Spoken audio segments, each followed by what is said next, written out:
നമസ്കാരം, astro life മലയാളത്തിലേക്ക് ഏവർക്കും സ്വാഗതം. പ്രപഞ്ചത്തിലെ ഏറ്റവും വലിയ ശുഭഗ്രഹമായ ദേവഗുരു വ്യാഴം തന്റെ രാശിമാറ്റത്തിനൊരുങ്ങുകയാണ്.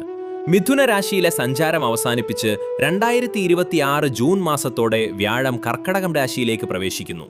ചിങ്ങക്കൂറുകാരായ മകം, പൂരം, ഉത്രം, ആദ്യകാൽഭാഗം എന്നീ നക്ഷത്രങ്ങളിൽ ജനിച്ചവരെ സംബന്ധിച്ചിടത്തോളം ഈ വ്യാഴമാറ്റം വളരെ വലിയൊരു കാലഘട്ടത്തിന്റെ തുടക്കമാണ്. കാരണം വ്യാഴം നിങ്ങളുടെ രാശിയുടെ 12ാം ഭാവത്തിലേക്കാണ് വരുന്നത്. സാധാരണയായി ജ്യോതിഷത്തിൽ 12ാം ഭാവം എന്നാൽ വ്യയസ്ഥാനം അല്ലെങ്കിൽ ചിലവുകളുടെ സ്ഥാനമാണ്.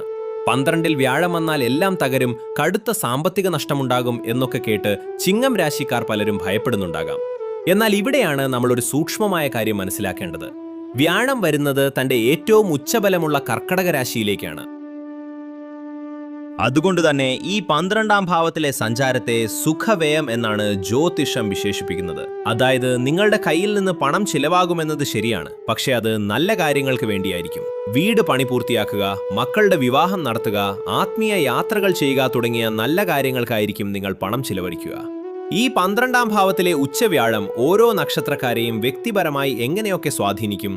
നിങ്ങളുടെ കരിയർ, സാമ്പത്തികം, കുടുംബം, ആരോഗ്യം എന്നിവയിൽ എന്തൊക്കെ മാറ്റങ്ങൾ വരും? ഇതിന്റെ ദോഷങ്ങൾ മാറാൻ ചെയ്യേണ്ട പ്രത്യേക പരിഹാരങ്ങൾ എന്തൊക്കെയാണ്? നമുക്ക് വളരെ വിശദമായി ഓരോ നക്ഷത്രപ്രകാരം പരിശോധിക്കാം. 12ാം വ്യാഴത്തിന്റെ പൊതുവായ ദൃഷ്ടിഫലങ്ങൾ. ഓരോ നക്ഷത്രഫലങ്ങളിലേക്ക് കടക്കുന്നതിന് മുൻപ് 12ാം ഭാവത്തിലിരിക്കുന്ന വ്യാഴം നിങ്ങളുടെ ജീവിതത്തിലെ ഏതൊക്കെ മേഖലകളെയാണ് നോക്കി അനുഗ്രഹിക്കുന്നത് എന്ന് അറിഞ്ഞിരിക്കണം. വ്യാഴത്തിന് 4, 6, 8 എന്നീ ഭാവങ്ങളിലേക്കാണ് ദൃഷ്ടിയുള്ളത്. 4ാം ഭാവദൃഷ്ടി, ഇത് നിങ്ങളുടെ സുഖസ്ഥാനമാണ്. പുതിയ വാഹനം വാങ്ങാൻ ആഗ്രഹിക്കുന്നവർക്കും സ്വന്തമായി ഒരു വീട് എന്ന സ്വപ്നം കൊണ്ടു നടക്കുന്നവർക്കും ഈ കാലയളവിൽ അത് സാധിച്ചെടുക്കാൻ കഴിയും. മാതാവിന്റെ ആരോഗ്യം മെച്ചപ്പെടും. 6ാം ഭാവദൃഷ്ടി, ശത്രുക്കളുടെ ശല്യം ഇല്ലാതാകും. കോടതി വ്യവഹാരങ്ങളിൽ ഏർപ്പെട്ടിരിക്കുന്നവർക്ക് അനുകൂലമായ വിധി സമ്പാദിക്കാൻ കഴിയും. വിട്ടുമാറാത്ത രോഗങ്ങളിൽ നിന്ന് ആശ്വാസം ലഭിക്കും. 8ാം ഭാവദൃഷ്ടി, അപ്രതീക്ഷിതമായി വരാനിരിക്കുന്ന വലിയ വിപത്തുകളിൽ നിന്നും അപകടങ്ങളിൽ നിന്നും ഭഗവാൻ നിങ്ങളെ ഒരു കവചം പോലെ കാത്തുരക്ഷിക്കും. തടസ്സപ്പെട്ട് കിടന്ന ഇൻഷുറൻസ് തുകകളോ ലോണുകളോ അനുവദിച്ചു കിട്ടും. അതേസമയം 12ാം ഭാവം നിദ്രയുടെയും വിദേശത്തിന്റെയും കൂടിയായതിനാൽ വിദേശയാത്രയ്ക്ക് ശ്രമിക്കുന്നവർക്ക് ഇത് സുവർണകാലമായിരിക്കും. ഇനി നമുക്ക് ഓരോ നക്ഷത്രത്തിന്റെയും വിശദമായ ഫലങ്ങൾ നോക്കാം. ആദ്യം മകം നക്ഷത്രക്കാരുടെ കാര്യം നോക്കാം. കേതുവിന്റെ നക്ഷത്രമായ മകത്തിന് ഈ 12ാം വ്യാഴം ആത്മീയമായ വലിയൊരു പരിവർത്തനത്തിന്റെ കാലമാണ്. Career and business. ജോലിസ്ഥലത്ത് നിങ്ങൾ മുൻപ് ചെയ്ത കഠിനാധ്വാനത്തിന് ഇപ്പോൾ പതുക്കെ അംഗീകാരം ലഭിച്ചു തുടങ്ങും. എങ്കിലും പുതിയ വലിയ പ്രോജക്റ്റുകൾ ഏറ്റെടുക്കുമ്പോൾ പാർട്ട്ണർമാരെ അന്ധമായി വിശ്വസിക്കരുത്. ബിസിനസ്സിൽ രഹസ്യമായ നീക്കങ്ങൾ നടത്തുന്നത് വിജയത്തിലെത്തിക്കും. സാമ്പത്തികം. പണം പല വഴിക്ക് ചിലവാകുമെങ്കിലും അതിനനുസരിച്ചുള്ള വരുമാനവും വന്നുചേരും. ഭൂമി സംബന്ധമായ ഇടപാടുകളിൽ നിന്ന് ലാഭമുണ്ടാകും. പിതൃസ്വത്ത് കൈവശം വന്നുചേരാൻ സാധ്യതയുണ്ട്. കുടുംബത്തിൽ ചെറിയ അസ്വാരസ്യങ്ങൾ വരാമെങ്കിലും മുതിർന്നവരുടെ ഇടപെടലിലൂടെ അത് പരിഹരിക്കപ്പെടും. കുട്ടികളുടെ പഠനകാര്യങ്ങൾക്കായി നല്ലൊരു തുക മാറ്റിവെക്കേണ്ടി വരും. ആരോഗ്യം. മാനസികമായ അസ്വസ്ഥതകളും ഉറക്കക്കുറവും നിങ്ങളെ അലട്ടിയേക്കാം. കൃത്യസമയത്ത് ഭക്ഷണം കഴിച്ചില്ലെങ്കിൽ ഉദരസംബന്ധമായ അസുഖങ്ങൾ വരാൻ സാധ്യതയുണ്ട്. മകം നക്ഷത്രക്കാർക്കുള്ള പ്രത്യേക പരിഹാരം. മകം നക്ഷത്രക്കാർ വ്യാഴത്തിന്റെ ദോഷം കുറയ്ക്കാനും ഐശ്വര്യം വരാനും വ്യാഴാഴ്ച ദിവസങ്ങളിൽ മഹാവിഷ്ണു ക്ഷേത്രത്തിൽ ദർശനം നടത്തി സഹസ്രനാമാർച്ചന വഴിപാടായി കഴിക്കുക. ദിവസവും വീട്ടിൽ വിഷ്ണു സഹസ്രനാമം കേൾക്കുന്നത് മനസ്സമാധാനം തരും. ഒപ്പം പിതൃക്കളെ സ്മരിച്ച് കറുത്ത വാവ് ദിവസങ്ങളിൽ ബലിതർപ്പണം നടത്തുന്നത് തടസ്സങ്ങൾ മാറ്റാൻ സഹായിക്കും. അടുത്തത് ശുക്രന്റെ നക്ഷത്രമായ പൂരം നക്ഷത്രക്കാരാണ്. പൂരം നക്ഷത്രക്കാർക്ക് ഈ 12ാം വ്യാഴക്കാലം ആഡംബരങ്ങളുടെയും ഭൗതിക സുഖങ്ങളുടെയും കാലമായിരിക്കും. വിദേശത്ത് തൊഴിലാഗ്രഹിക്കുന്ന പൂരം നക്ഷത്രക്കാർക്ക് വിസ ലഭിക്കാനും വിദേശത്തേക്ക് കുടിയേറാനും ഈ കാലയളവിൽ വളരെ എളുപ്പം സാധിക്കും.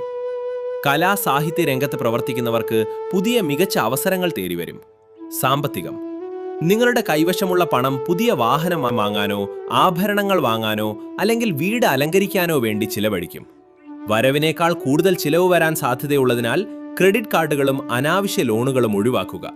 സമൂഹത്തിൽ നിങ്ങളുടെയും കുടുംബത്തിന്റെയും അന്തസ്സും വിലയും വർദ്ധിക്കും. ദാമ്പത്യ ജീവിതം സന്തോഷകരമായിരിക്കും.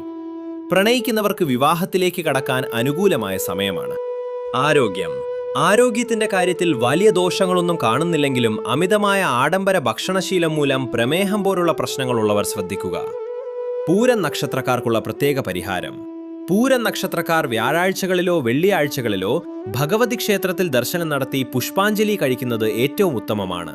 വെള്ളിയാഴ്ചകളിൽ സന്ധ്യയ്ക്ക് വീട്ടിൽ നെയ്വിളക്ക് തെളിയിച്ചു ലളിതാ സഹസ്രനാമം ജപിക്കുക. സാധുക്കളായ സ്ത്രീകൾക്കോ കുട്ടികൾക്കോ മഞ്ഞ നിറത്തിലുള്ള വസ്ത്രങ്ങളോ ഭക്ഷണമോ ദാനം ചെയ്യുന്നത് വേദോഷമില്ലാതാക്കും. ഉത്രം നക്ഷത്രം ആദ്യ കാൽഭാഗം. ചിങ്ങക്കൂറിലെ അവസാന നക്ഷത്രമായ സൂര്യന്റെ അധീനതയിലുള്ള ഉത്രം നക്ഷത്രക്കാർക്ക് ആദ്യത്തെ കാൽഭാഗം മാത്രം കരിയറിൽ വലിയ മാറ്റങ്ങളുടെ സമയമാണിത്. നിങ്ങളുടെ ഔദ്യോഗിക മേഖലയിൽ വലിയൊരു സ്ഥാനമാറ്റം അല്ലെങ്കിൽ സ്ഥലം മാറ്റം ഈ സമയത്ത് പ്രതീക്ഷിക്കാം. തുടക്കത്തിൽ ഇത് ബുദ്ധിമുട്ടായി തോന്നാമെങ്കിലും ഭാവിയിലേക്ക് ഇത് വലിയ ഗുണം ചെയ്യും. രാഷ്ട്രീയ രംഗത്തും ഭരണരംഗത്തുമുള്ളവർക്ക് പുതിയ ഉത്തരവാദിത്തങ്ങൾ ലഭിക്കും. സാമ്പത്തികം. പുതിയ വലിയ ബിസിനസ്സുകളിൽ പണം നിക്ഷേപിക്കുമ്പോൾ കടുത്ത ജാഗ്രത വേണം. ആർക്കും ജാമ്യം നിൽക്കരുത്. ചിട്ടി, ഷെയർ മാർക്കറ്റ് എന്നിവയിൽ വലിയ തുകകൾ ഇടുന്നത് ഒഴിവാക്കുക. പണം പലിശയ്ക്ക് കൊടുക്കരുത്. ദൂരദേശങ്ങളിൽ താമസിക്കുന്നവർക്ക് നാട്ടിലേക്ക് വരാനും കുടുംബത്തോടൊപ്പം കൂടുതൽ സമയം ചിലവിടാനും സാധിക്കും. പിതാവുമായോ പിതൃതുല്യരായ ആളുകളുമായോ ചെറിയ അഭിപ്രായ വ്യത്യാസങ്ങൾ വരാതെ നോക്കണം. ആരോഗ്യം. അമിതമായ ജോലിഭാരം മൂലം ശാരീരികമായ ക്ഷീണവും കണ്ണ് സംബന്ധമായ ചെറിയ അസ്വസ്ഥതകളും വരാൻ സാധ്യതയുണ്ട്. കൃത്യമായ വിശ്രമം ഉറപ്പാക്കുക. ഉത്രം നക്ഷത്രക്കാർക്കുള്ള പ്രത്യേക പരിഹാരം. ഉത്രം നക്ഷത്രക്കാർ ആത്മവിശ്വാസം വർദ്ധിക്കാനും ദോഷങ്ങൾ മാറാനും നിത്യവും രാവിലെ ആദിത്യ ഹൃദയസ്തോത്രം ജപിക്കുകയോ ശ്രവിക്കുകയോ ചെയ്യുക. ഞായറാഴ്ചകളിൽ ശിവക്ഷേത്രത്തിൽ ദർശനം നടത്തി ധാരയോ പിൻവിളക്കോ വഴിപാടായി കഴിക്കുന്നത് തൊഴിൽപരമായ തടസ്സങ്ങൾ മാറാൻ ഏറ്റവും മികച്ച പരിഹാരമാണ്. ചുരുക്കത്തിൽ ചിങ്ങം രാശിക്കാർക്ക് 12ാം ഭാവത്തിലെ ഉച്ചവ്യാഴം ഒരു തരത്തിൽ പറഞ്ഞാൽ വരാനിരിക്കുന്ന വലിയ ഭാഗ്യങ്ങൾക്കായുള്ള ഒരു തയ്യാറെടുപ്പിന്റെ കാലമാണ്. കാര്യമായ ദോഷങ്ങളൊന്നുമില്ലെങ്കിലും വ്യാഴാഴ്ചകളിൽ വ്രതം നോൽക്കാനും മഞ്ഞ വസ്ത്രങ്ങൾ ധരിക്കാനും പ്രത്യേകം ശ്രദ്ധിക്കുക. ഭഗവത് പ്രാർത്ഥനകളിലൂടെ ഈ കാലഘട്ടം നിങ്ങൾക്ക് മികച്ചതാക്കി മാറ്റാൻ സാധിക്കും. ഈ വീഡിയോയിൽ പറഞ്ഞ കാര്യങ്ങൾ നിങ്ങൾക്ക് പ്രയോജനപ്പെട്ടുവെന്ന് വിശ്വസിക്കുന്നു. ചിങ്ങം രാശിയിലുള്ള നിങ്ങളുടെ നക്ഷത്രം മകമാണോ, പൂരമാണോ അതോ ഉത്രമാണോ എന്ന് താഴെ കമന്റ് ബോക്സിൽ രേഖപ്പെടുത്തുമല്ലോ. ഒപ്പം ഇപ്പോൾ നിങ്ങൾ നേരിടുന്ന പ്രധാന ബുദ്ധിമുട്ടുകൾ കൂടി പങ്കുവച്ചാൽ വരും വീഡിയോകളിൽ അതിനുള്ള പരിഹാരങ്ങൾ ഉൾപ്പെടുത്താൻ ശ്രമിക്കാം. വീഡിയോ ലൈക്ക് ചെയ്യാനും നിങ്ങളുടെ പ്രിയപ്പെട്ടവരിലേക്ക് ഷെയർ ചെയ്യാനും മറക്കരുത്. കൂടുതൽ കൃത്യതയാർന്ന ജ്യോതിഷ വിവരങ്ങൾക്കായി ആസ്ട്രോ ലൈഫ് മലയാളം ഇപ്പോൾ തന്നെ സബ്സ്ക്രൈബ് ചെയ്യുക.